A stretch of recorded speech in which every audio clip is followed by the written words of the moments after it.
میں کول اختاریہ باب المدینہ کراچی سے عرض کر رہی ہوں، پیارے امیر اہل سنت، بارگاہ میں عرض ہے کہ غربت اور تنگ دستی کیوں ہوتی ہے اور اس کی وجہ کیا ہے، اور ہمارے گھر میں غربت دور ہو، دعا فرما دیجئے، جزاک اللہ خیرہ۔ بعضوں کے لیے غربت مفید ہوتی ہے، بعضوں کے لیے غربت نہ ہونا مفید ہوتا ہے۔ غریب ہوگا تو شکر گزار بندہ بنے گا اور عبادت کرے گا، تکبر سے بچے گا۔ مالدار ہوگا تکبر میں پڑ جائے گا تو، اور عبادت کے بجائے معصیت میں پڑ جائے گا تو، گناہوں میں۔ تو اس لیے وہ اللہ تعالیٰ کی یہ تقسیم ہے، کسی کو امیر کیا، کسی کو غریب کیا، تو یہ اس کی مصلحتیں ہوتی ہیں۔ ہمارے حق میں کیا بہتر ہے ہم نہیں جانتے، تو اس لیے اللہ تعالیٰ نے ہمیں جیسا بنایا اسی میں ہم کو وہ خوش رہنا چاہیے، راضی رہنا چاہیے۔ حضرت سیدنا ابو الدرداء رضی اللہ تعالیٰ عنہ کا غالباً یہ ہے کہ اگر کوئی آپ کو ناراض کر دیتا، دل دکھا دیتا، تو آپ اس کو اس طرح مطلب دعا، یعنی بصورت بد دعا، ہم اس کو دعا سمجھتے ہیں، بد دعا دیتے ہیں کہ اللہ کرے تو مالدار اور طاقتور ہو جائے۔ اب یہ تو بہت بڑی دعا ہے۔ آج اگر کوئی پیر صاحب یہ دعا دیں تو پیر صاحب بھی چاندی ہو جائے، بڑے پیر صاحب بہت اچھے ہیں، سمجھے؟ تو یہ بدعا دیتے تھے اس طرح۔ اچھا، امام غزالی علیہ رحمۃ اللہ الوالی نے اس کا، یعنی ابو الدرداء یا کسی اور صحابی، نام ہو سکتا ہے میں بھول گیا ہوں، تو خیر، تو امام غزالی علیہ رحمۃ اللہ الوالی نے اس کے یہ حکایت نقل کر کے فرمایا ہے کہ یہاں یہ مراد ہے کہ اس کو مال ملے گا تو یہ مزید سرکشی میں آگے بڑھے گا، اور طاقت آئے گی تو مغرور ہو جائے گا اور کمزوروں پر ظلم کرے گا۔ تو یوں مطلب یہ بد دعا ہوتی ہے۔ تو بہرحال یہ کہ یہ دعا دینے میں حرج نہیں ہے، لیکن میں ایک بات بولتا ہوں، ایک صحابی کا کہ وہ اس انداز میں وہ دعا دیتے اس طرح کی، تو اس لیے اللہ کی رضا پر راضی رہنا چاہیے کہ ہم ہو سکتا ہے کہ غربت سے نکلیں تو ساتھ میں عبادت سے بھی نکل جائیں، تو یہ غربت اچھی جو ہمیں عبادت کرائے، ٹھیک ہے نا۔ لیکن یہ کہ غربت بعض اوقات کفر تک بھی لے جاتی ہے، یہ بھی ہوتا ہے۔ تو اللہ تعالیٰ سے ہر حال میں عافیت طلب کرنی چاہیے، اور بے شک اس کے اوراد بھی کیے جائیں۔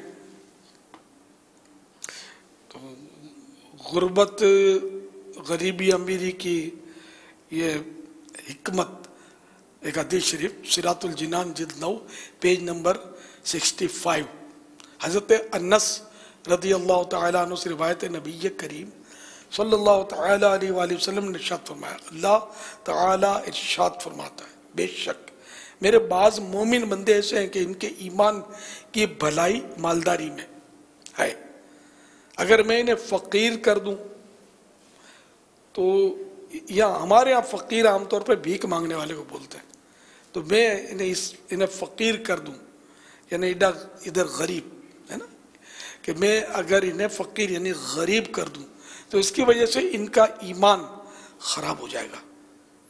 بے شک میرے بعض مومن بندے ایسے ہیں کہ ان کے ایمان کی بھلائی فقیری یعنی غربت میں ہے، اگر میں انہیں مالدار بنا دوں تو اس کی وجہ سے ان کا ایمان خراب ہو جائے گا۔ بے شک میرے بعض مومن بندے ایسے ہیں کہ ان کے ایمان کی بھلائی صحت مند رہنے میں ہے، اگر میں انہیں بیمار کر دوں تو اس بنا پر ان کا ایمان خراب ہو جائے گا۔ بے شک میرے بعض مومن بندے ایسے ہیں کہ ان کے ایمان کی بھلائی بیمار رہنے میں ہے، اگر میں انہیں صحت عطا کر دوں تو اس کی وجہ سے ان کا ایمان خراب ہو جائے گا۔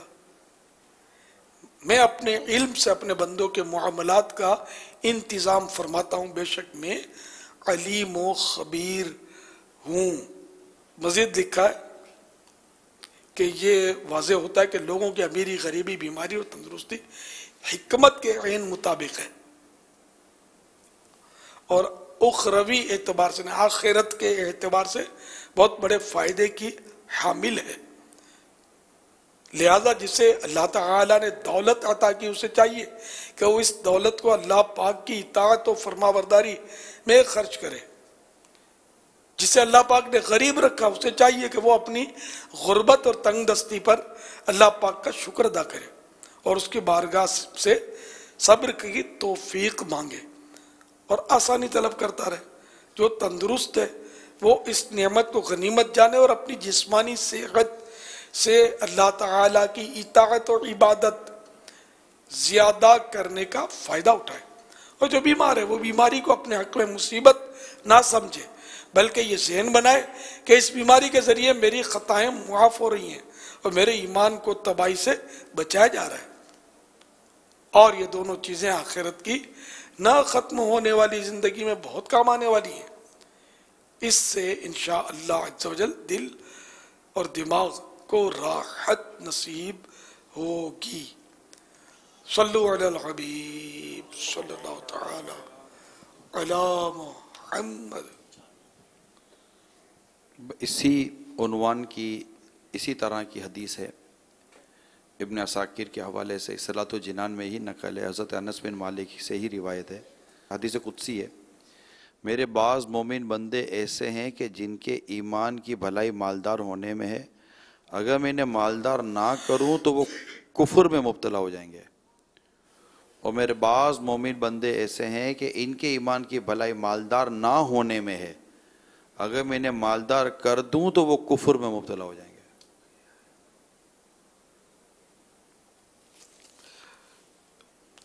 مکتبۃ المدینہ کا رسالہ چڑیا اور انداز سانپ بڑا دلچسپ رسالہ ہے.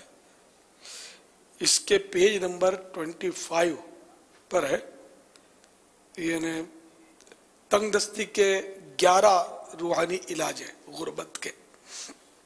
ان میں سے 2 عرض کرتا ہوں. یا ذل جلال والاکرام 100 بار ہر نماز کے بعد پڑھ کر حلال روزی کے لیے دعا کرنے والے کو انشاءاللہ رزق حلال ملے گا. یا اللہ 786 بار 786 ٹائم بعد جمعہ لکھ لیجئے. اسے دکان یا مکان میں رکھنے سے رزق بڑھتا اور مال و دولت میں برکت ہوتی ہے. صلو علی الحبیب صلی اللہ تعالی علی محمد. میں اسلم اتاری ہند سے ہند مدنی اتاری کابینہ میرانی کس شہر کلور سے عرض کر رہا ہوں. امیر علیہ سنت دامت برکاتہم عالیہ کی بارگاہ میں عرض ہے کہ ارشاد فرمائیے کہ یہ جو دعا ہے عطر لگا کر دینے کی، عطر اللہ ایامک، تو آیا جس کا عطر ہے وہ کسی اور کو لگا رہا ہے، یعنی دینا بھی ہو گیا لگانا بھی ہو گیا، تو یہ پڑھے گا دعا یا جس کو لگایا جا رہا ہے وہ دعا پڑھے گا؟ برائے کرم ارشاد فرما دیجئے. جس نے عطر دیا، یعنی سیدی قطب مدینہ رحمت اللہ تعالی علیہ کے بارے میں یہ سنا ہے کہ کوئی آپ کو عطر پیش کرتا تو آپ یہ فرماتے عطر اللہ ایامکم، اللہ تعالیٰ تیرے دن مہکا دے، خوشبودار کر دے. اچھا، اب کسی نے عطر نہ لگایا، نہ عطر دیا، بلکہ ناراض کیا، تب بھی اگر کسی نے کہا عطر اللہ ایامکم تب بھی جائز ہے کہ اللہ تیرے دن مہکا دے. بلکہ یہ تو جھگڑے کا منہ کالا کرنے والا اسٹائل ہے. مفتی احمد یار خان رحمت اللہ تعالی علیہ نے کچھ اس طرح لکھا ہے کہیں کہ جیسے کوئی غصے میں آ جائے آپ کے اوپر، شاید اس طرح لکھا ہے، آپ اس کو دعا دیں اللہ تجھے مدینہ دکھائے تو غصہ ٹھنڈا ہو جائے. اس طرح کا نسخہ لکھا ہے. تو ظاہر ہے کہ ہم کسی کو دعا دیں گے تو ناراض کیوں ہوگا؟ مزید غصہ بڑھے گا تو نہیں. زیادہ غصہ کرے تو اللہ تجھے 7 حج نصیب کرے، کب تک غصہ کرے گا؟ ہم کو تکلیف دینے والے کے لیے ہماری زبان سے دعا نکلے، یہ بڑا مشکل ہے. یہ جذبہ کیسے ملے بابا؟ ہے بڑا مشکل. ہمارے بزرگوں سے تو اس طرح کی باتیں منقول ہیں، نقل کی گئی ہیں، اس طرح کی باتیں بیان کی گئی ہیں. یہ نقل میں بھی وہ